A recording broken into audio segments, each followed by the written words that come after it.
जय श्री राम भक्तों। आज मैं आपको प्रदोष व्रत कथा सुनाऊंगा। माघ शुक्ल प्रदोष व्रत कथा आप लोग ध्यान पूर्वक सुनिए। पौराणिक कथा के अनुसार एक नगर में एक गरीब ब्राह्मणी रहती थी।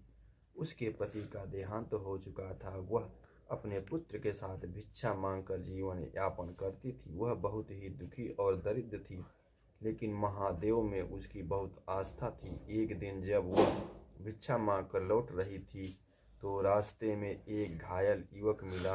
वह दयावश उसे अपने घर ले आई और उसकी सेवा करने लगी। वह युवक विदर्भ राज्य का राजकुमार था, जिसे शत्रुओं ने बंदी बना लिया था, लेकिन वह किसी तरह बचकर निकला था।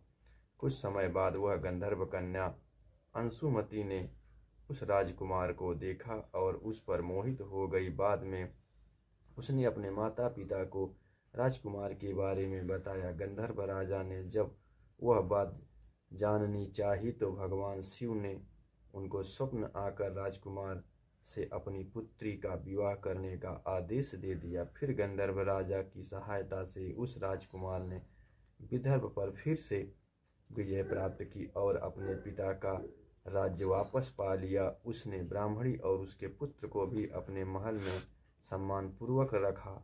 ब्राह्मणी की यह खुशी हालत उसके द्वारा हर महीने किए जाने वाले प्रदोष व्रत ही कथा का ही फल था। जो व्यक्ति माघ शुक्ल प्रदोष व्रत की कथा श्रद्धापूर्वक पढ़ता है, सुनता है, भगवान शिव उसकी सभी मनोकामनाएं पूर्ण करते हैं, घर में सुख शांति लाते हैं।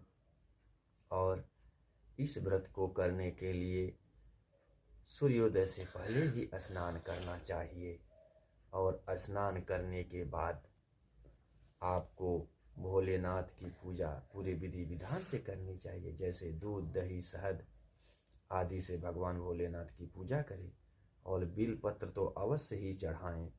और याद रहे, पूजा के बाद आरती अवश्य करें। और यह पूजा संध्या के समय यानी सूर्यास्त के बाद जब प्रदोष काल होता है तो फिर पूरे विधि विधान से करें, तभी संपूर्ण फल मिलता है। क्योंकि इसे प्रदोष व्रत इसीलिए कहा गया है कि प्रदोष काल में की हुई पूजा बहुत ही फलदायी होती है। तो भक्तों, यह वीडियो ज़्यादा से ज़्यादा शेयर और सब्सक्राइब करते हुए दूसरे भक्तों तक पहुँचाएँ।